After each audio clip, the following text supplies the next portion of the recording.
I never even noticed that a really populous year of pulp artists or something. My name is David Saunders, and I've got a website that's called pulpartist.com, and it just has, it's a free website, it just has little brief biographical outlines on like every pulp artist I can think of.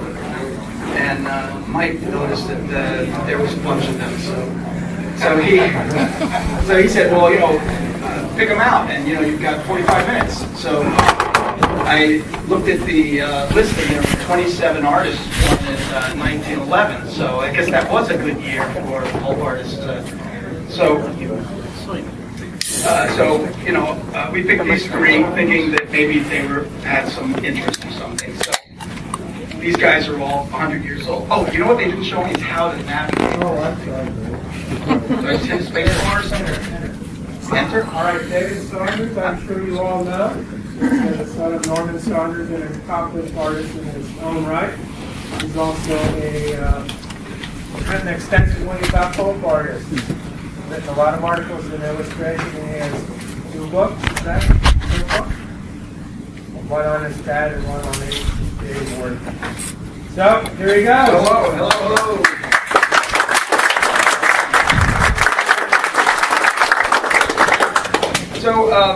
So you got the basic idea. So the first one we're going to be doing is alphabetical order, Emery Clarke. So here he is. Okay, Dave? Okay. So I'm just going to read this. I hope you don't mind. That's it. So John Emery Clarke was born July 18, 1911 in Parson City, Kansas. His father was Charles E. Clarke. His mother was Nora B. Clarke. There were 4 children in the family. His father was a cement contractor. In 1932, at the age of 21, he got a scholarship to study at the Kansas City Art Institute in Kansas City, Missouri. And one of his influential art teachers at the school was a magazine illustrator named Monty Cruz. And in 1934, he moved to New Rochelle, which was a kind of a hotbed for illustrators ever since the mid-20s, like when Lion Decker and Frederick Remington even was there. There was Rockwell and all the big shots. So he went right out of school to New Rochelle, and there you could take a train down to New York City. And a lot of other illustrators there. But mainly his old teacher, Monty Cruz, was there, and some of his other friends from Kansas City. And one of the other friends was Archie Harris, who's another guy we're going to talk about. And Richard Lyon was another close friend. All 3 of them were in school together in Kansas City. And they all 3 were kind of distinguished pulp artists. Here's just a sample of his signature. So this is a newspaper article. Let me just go on. So next door to their studio on Main Street in New Rochelle was Rudy Bolarski and Graves Gladney, who were already older guys, and they were both already there. And I hope these are like impressive names to you people, but if they're not, it's nothing I can really do about it. But these are all a bunch of really impressive pulp artist names, but it's a very small world that recognizes these guys because they mostly didn't sign their work and stuff like that. But, Emery Clarke got a good close friendship with Graves Gladney, and posed for him, and he also posed for Bolarski, and they were really palling around and stuff. Then he painted freelance covers for pulp magazines such as action stories, fight stories, love romances, short stories, rangeland romances, star western, 10 detective aces, 10 story detective, and top notch. And he also painted a lot of covers for Doc Savage, for which he's probably best remembered. In 1938, he married, and in 1939, he submitted an unsolicited cover to Saturday Evening Post, which just wasn't done. It just wasn't done. It's like it was an elite thing, and pulp artists just didn't show up with Saturday Evening Post covers under their arm and try to talk to the editor and drop it off. But he did, and he actually sold it. And it was considered in the the community like he just hit the lottery, because no pulp artist had, I don't think, ever done that before. And so from then on, he tried to leave the pulp and get into slicks, which were paid. Usually you'd get, generally speaking, $75 for a pulp cover, and generally speaking, you get $2,500 for a slick cover. So it's a huge difference. And he was able then to do a career working for Look, This Week, and Liberty Magazine. During World War II, Emery Clarke was drafted, and he was assigned to work on training films in Canute Fields, Illinois, where he met a cartoonist who was also drafted, Russell Stam, and he was the creator of the popular comic strip, The Invisible Scarlet O'Neil. After the war, Stam felt overwhelmed by the grind of doing a syndicated strip, so he asked Clarke to team up with him, and so for 10 years, Emery Clarke became a syndicated cartoonist. And in 1958, the famous art schools had taken off in Connecticut, and so he moved back there, and along with his friends like Rudy Blarski and some of the other artists from New Rochelle were teaching then at famous artist schools, such as Norman Rockwell. And so he did that for the last part of his life. And when he was there, according to one of the artists I spoke to, said that he was a really great painter. He was also a really good cook. He was an excellent carpenter, a dancer, a guitar player, a camper, a kayaker, and the highest-ranked handball player in Westport, Connecticut. So Emery Clarke then retired to Arrington, Virginia, where he died at the age of 79 on October 17, 1990. So that's I'm not able to do two things at once. But so this is the newspaper article that came out when he first came to New York. And that's a close-up of Emery Clarke over there on the right. And I can almost do this here. No, quite. I can't. This guy right here is Archie Harris. And this is Monty Cruz, who was their teacher. This is a guy named John Fulter, who was another pulp artist, but also a famous Saturday Evening Post artist. And this is Richard Lyon, who did so many covers like for Thrilling Ranch. And this is another artist, Margaret Lieberman, who actually modeled for all these guys. There's Monty Cruz. This is one of those covers I really like by Emery Clarke for 10 Detective Aces. He's got a pretty distinctive style, I think. And you can almost see a cartoony-like quality in it. This is the original painting. That's the...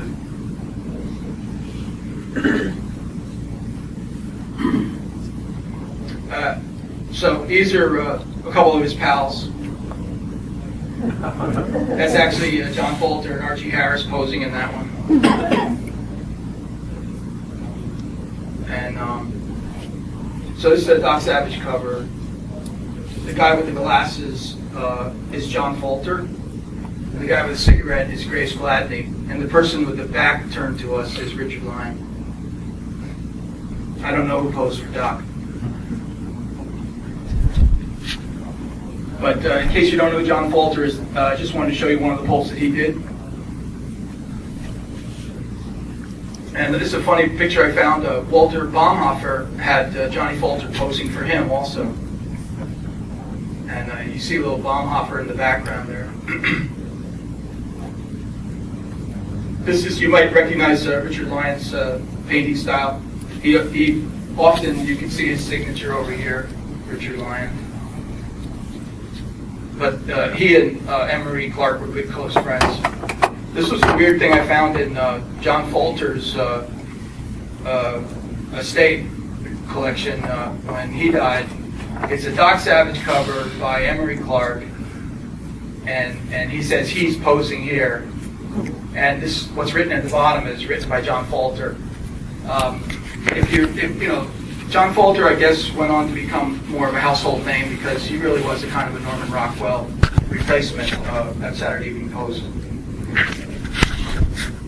And here's a nice Emery Clarke original of a Doc. And this everybody has their feeling about what happened with the different docks and stuff like that, and the way the covers are painted. But here you can really see, this was before the war and stuff, but after the war, Emery Clarke is working as a cartoonist, and you can really get a feeling of what he's about to happen or something.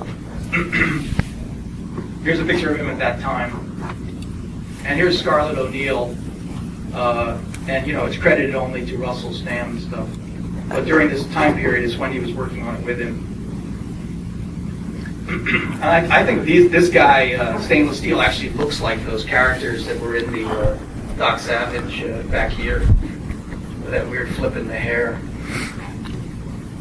Anyway, so Emery Clarke went on to the famous art school where he was one of the instructors there, and there's a portrait of him with a caricature of Charles de Gaulle in the background.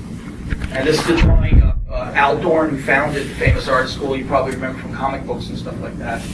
And these are cartoons that Emery Clarke did of Al Dorn, who's another huge famous illustrator. And I think this is the last picture I have of Emery Clarke. All right, so on to the next guy. This is R.G. Harris, who's another great painter, another great person, wonderful man, kind human being, generous to a fault. 100 years old today. Well, not today, this year. R.G. Harris. There's his signature.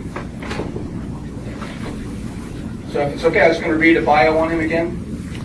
Is that too boring? That's right. Okay, R.G. Harris was born September. Like if someone asked me, "Oh, when was he born?" I would have no idea. I just have to grab this paper. So just let me read it, and then pretend I know this. He was born September 9, 1911 in Kansas City, Missouri. His parents were Lena Harris, and his father was Harry Harris. His father was a salesman of a ladies' millinery in Kansas City. They had 2 children, Robert and a younger sister, Virginia. Robert Harris began to take art classes at the Kansas City Art Institute in 1929 when he was only 14 years old. But he stayed there and went there at college age, and also, worked with Richard Lyon and Emery Clarke. And his teacher also was Monty Crew. In 1933, ahead of Emery Clarke, he left Kansas City, was very ambitious, and drove a motorcycle. Here he is in Kansas City as a kid. It's cool to find that photo. And he drove a motorcycle from Kansas City to New York, which is really hard to imagine in 1933 since there were no highways, super highways. And he opened an art studio in New Rochelle, the same place, 560 Main Street, where John Falter, who was older than him, had already gone the year earlier. He was friendly with a guy named Charles LaSalle, who also did a lot of nice Pulp covers, J.W. Scott, who did a lot of covers, and Grace Gladney.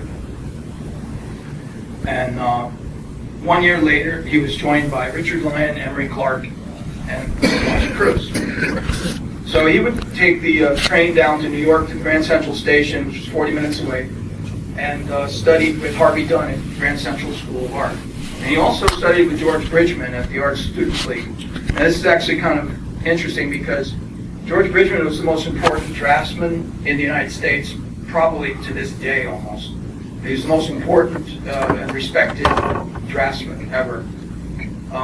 And so practically everybody under the sun said that they studied with Bridgman. In a sense, everybody did because he's so influential. But he actually died, like in, I don't remember the year, don't hold me to it. But he died sometime around 1936 or something, so you can't have studied with him after that, And he kind of stopped teaching earlier, too.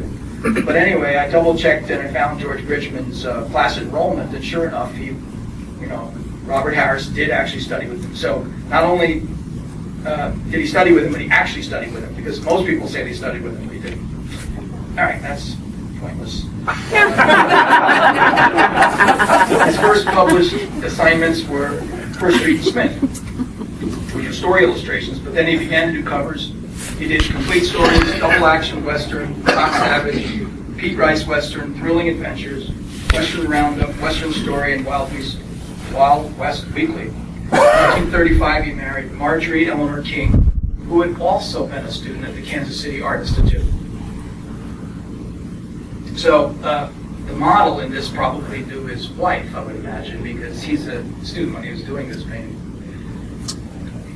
Anyway, in 1937, he joined a artist agency, which most of the Pulp guys didn't do that. So that's pretty much of an interesting sign. I mean, not only when he was 14 was he studying in Kansas City, not only did he go before the older guys, but he went on a motorcycle by himself and went to New Rochelle. But he also signs up with an art agency. So you can see a guy that's oddly ambitious. And there's a funny quote from the guy, Pop Hines, the editor at Street and Smith, saying that, I had an open door policy because I didn't want any of the artists that were working here to get up at 8 and start asking for more money. So any freshman could walk right in, and I would, give them a chance, look at their work. But one day, this cowboy walked in with a gigantic black hat and boots, and was with a real strong twang and all that stuff. And I just had to look at his work, and that was R.G. Harris. I mean, apparently he was ambitious, and put on a big act, because I think he'd been on a motorcycle, but I don't think he'd ever been on a horse actually in his life. I mean, his father was a ladies' millinery business. But anyway, so he made it big. He got into this agency, and he didn't work for Pulp's anymore. He was then working for Cosmopolitan, Good Housekeeping, Ladies' Home Journal. This is in 1937. Liberty, McCall's, Red Book, and Saturday Evening Post. During World War II, he did posters for the USO, and he visited hospitals and did portraits of wounded veterans. After the war, he continued to work in Slick magazines and did work for Coca-Cola, Canon Sheets, and lots of other brand name products as an advertiser. Then in 1953, again, kind of ahead of the curve, he moved to Arizona and continued to work as an illustrator, but also began to work as a portrait artist. And a lot of these guys began to do that as the magazine industry dried up by 1960, but he's doing it in 53. So he's very smart, really nice guy, good sense of humor and everything. So Robert Harris lived in Carefree, Arizona, and he finally stopped painting in 1989, and I'm sure Rusty, he was a guest at Pulp and stuff like that, R.G. Harris over the years. And but he died December 23rd, 2007. So here's one of his early ones, 34 Western Roundup. He did a number of thrilling ranch stories. And this is kind of fun. There's a picture of him, and there's a canvas that has a pencil drawing on the whole, covering the entire thing. A gesso canvas, a pencil drawing. It's a bunch of silly props. Here's a machine gun up here. Looks like it's made out of cardboard. And here's the painting we just saw, just hanging up in the studio. And there's a close-up of the drawing. And there's the painting. And as I was putting this presentation together, I realized that that's the woman that was sitting next to me, Margaret Lieberman. Same haircut in that same photograph. And Steve Kennedy would be happy to see this painting. So he owns this original.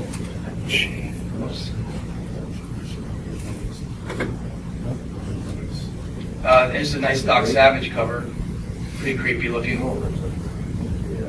It's a good story though, I think. I like this story. I like this one because it's 2 docs for the price of 1. Great story. So,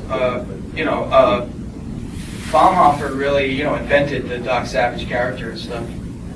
R.G. Harris did a great job. Emery Clarke and Grace Gladney. No, Grace Gladney.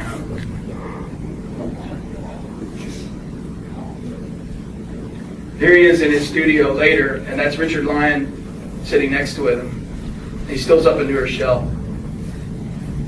And it's after the war, and he's working for McCall's and stuff.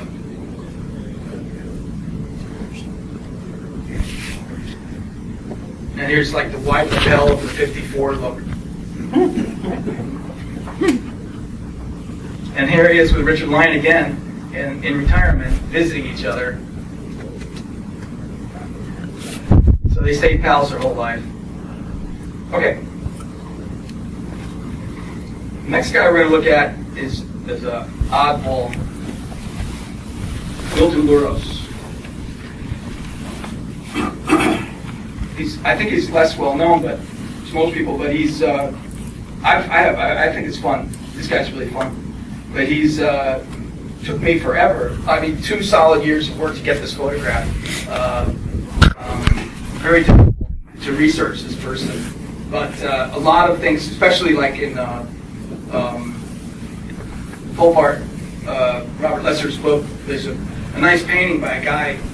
It's always listed by Norman Saunders as my father, the Pulp artist, but it's not by him. And so I'd say, well, it's not by my dad. I said, well, who is it by? I said, well, I don't know. And so that kind of got me started. Like, who the hell did this? So it's Milton Luros, it turns out. So he's an excellent artist. Anyway, he could be mistaken for my father. He's pretty good. But so here's the real story of Milton Luros. He was born Milton Louis Rosenblatt, December 26, 1911, in Brooklyn. His parents were Louis and Dora Rosenblatt, German-Jewish immigrants. They raised a large family in a rented apartment in the Brownsville section of Brooklyn. His father was a house painter. After finishing high school, he went to Pratt, where he studied with H.W. Scott, Frederick Blakesley, and John Fleming Gould, 3 other Pulp masters. In 1935, Milton Luros devised a unique professional name, Milton Luros, reconfiguring his given names, Milton Louis, with the R from his family name, Rosenblatt. Milton Louis Rosenblatt became Milton Luros. His first assignments were pen and ink story illustrations for Western Trails. In 1937, he began a prolific career illustrating pulp sport, adventure novels, cowboy romances. I'm going to see some of this. There's his signature. Some of his early stuff, and you can see Luros written over here.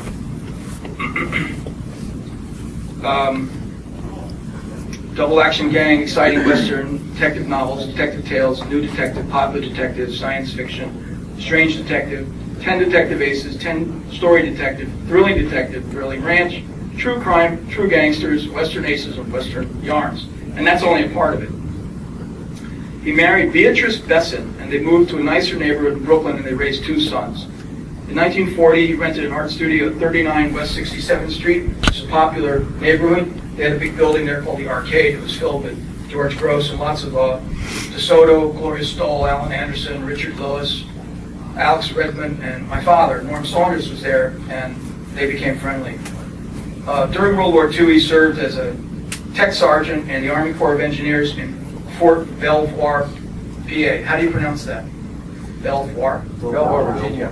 Belvoir? Virginia. Belvoir. Belvoir. All right. He illustrated instructional manuals such as the ever-popular How to Assemble a Portable Pontoon Bridge. After the war, he continued to do freelance illustration and worked for Crack Detective, Famous Detective, Smashing Detective, Astonishing, Dynamic Science Fiction, Future, and Science Fiction Quarterly. As fate would have it, he's most often given printed credit for his science fiction magazines. So he's best known today just for the work he did in science fiction. And most of his other work was unsigned. These are a few examples of where it was signed.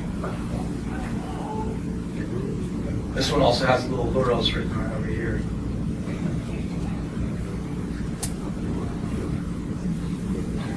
I always think it's this weird way of drawing a gun. I've never seen any gun that looks like this. But he seems to stick with it a lot. It looks like a safety pin or bobby pin just on the end of a muzzle. See that little design? So for instance, this cover is a pretty classic cover. Everyone's seen it, but it's by Luros. We never do that. Anyway, I didn't. Now, this is the work he's more famously known for because these are signed and credited inside. And typically, most Pulps didn't give written credit. And by 1949, his name had been legally changed to Luros.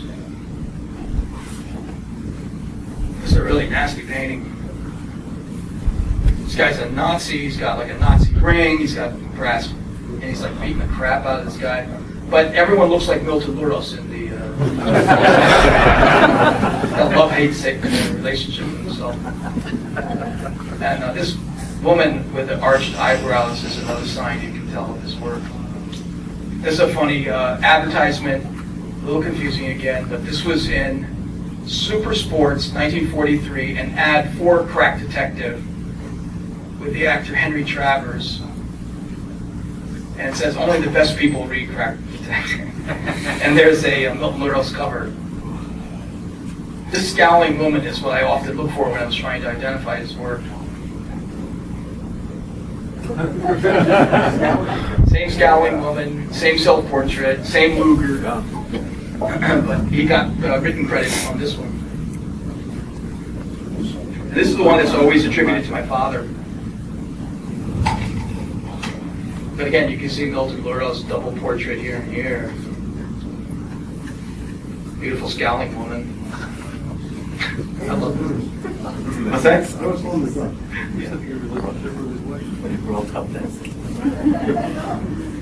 This is good.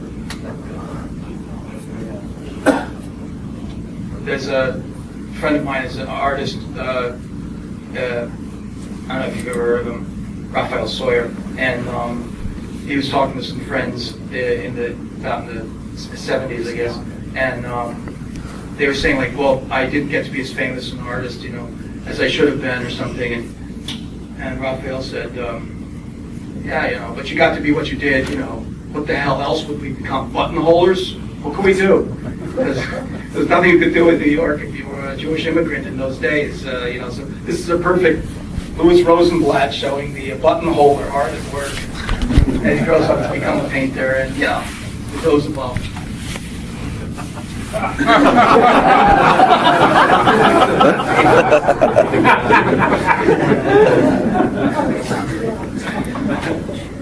Behind that friendly smile.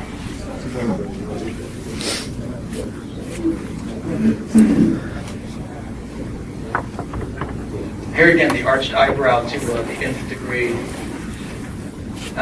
So he actually had this syndicated comic strip, Roger Lincoln S-Man, which I guess means spaceman. So it's like a spaceman. But here you can see Milton Luros there and at the top. So this ran for 4 years. And he then also became the art director at Famous Detective magazine.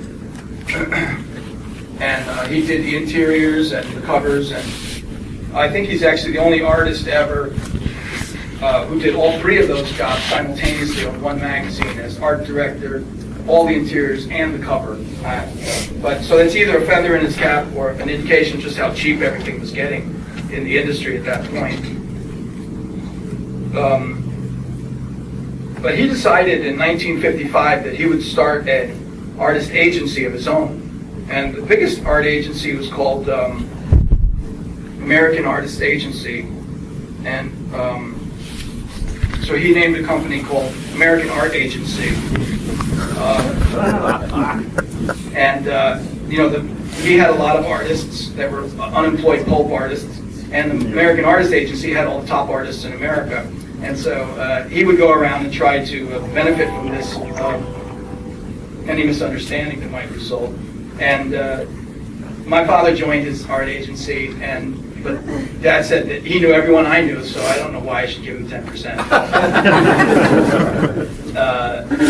But Dad did say that he really liked him and that he thought he was actually not such a great artist, but that he was a really smart guy, and that he realized ahead of everyone else in the whole field that there was no future being an illustrator, and that you had to find something better to do.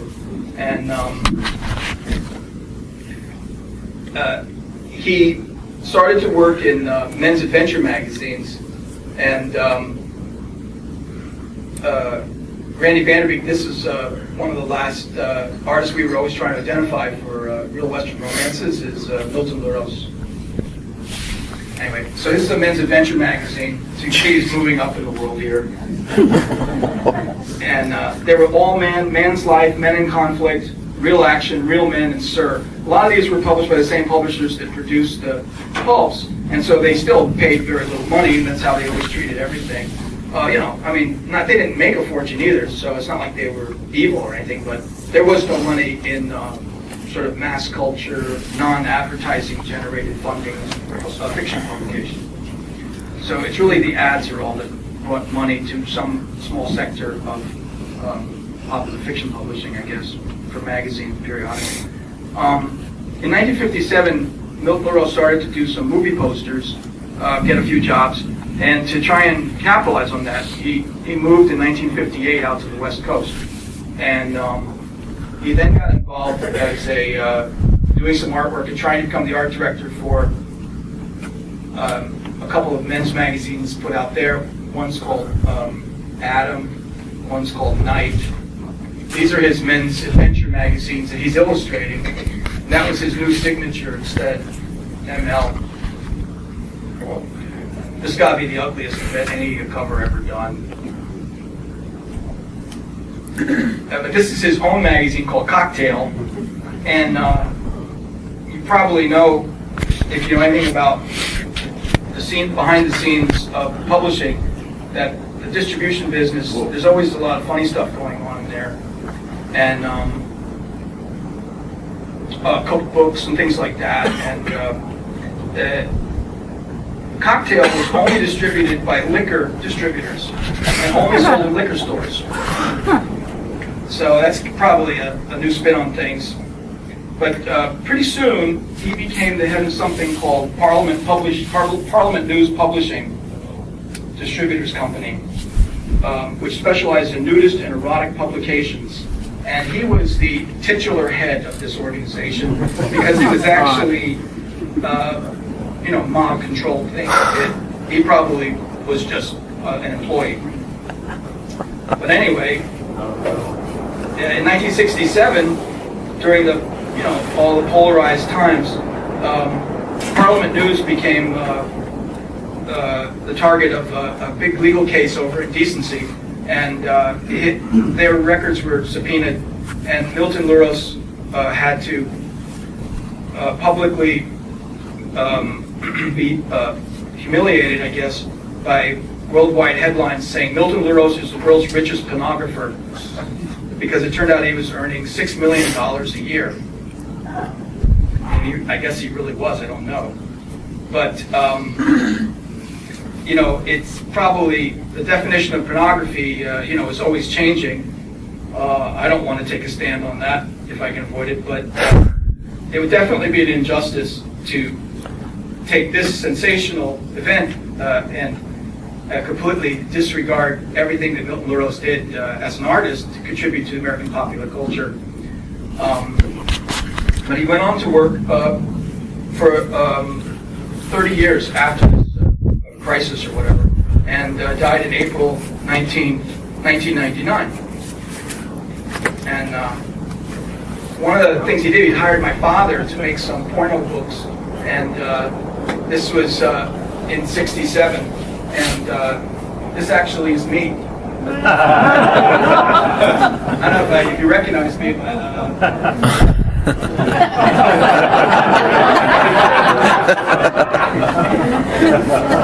and this is the Beatles, which I didn't really get to see. They didn't come to pose in our house or anything. But it was amazing that Dad was doing this, and I was like, Dad, it's shocking you're making porno. He's quite an old man himself. Milton Luros would be 100, but my father would be 106 or something like that by now. But he said, Milton told me to do it, so I'm doing it. It's money, what can I do? So this is one of those odd instances of if you live by the sword, you die by the sword, or something like that. This is a weird newspaper article. 3 bandits escaped with $13,000 in jewelry and cash from the home of Milton Luros. The maid was bound and gagged, and she was 65 years old. And 2 men posing as telephone repairmen forced their way into the home. The bandits arrived after Luros and his wife went to the American Art Agency, which he was still using that name. And the bandits fled with $11,000 of women's jewelry. The maid crawled to the front door and was seen by a neighbor child who told his mother, and the mother called the police. Can you imagine that stuff going on in a pulp artist's life? But I guess he had some fancy pals, so he was definitely the king of smut in California for a while. But he was an excellent artist, you know, or halfway decent. So these are the three guys, and I hope you'll possibly join me in a rousing rendition of Happy Birthday to Emery, Robert, and Milton. Happy birthday to you. Happy birthday to you. Happy birthday, happy Robert and Milton. Happy birthday to you.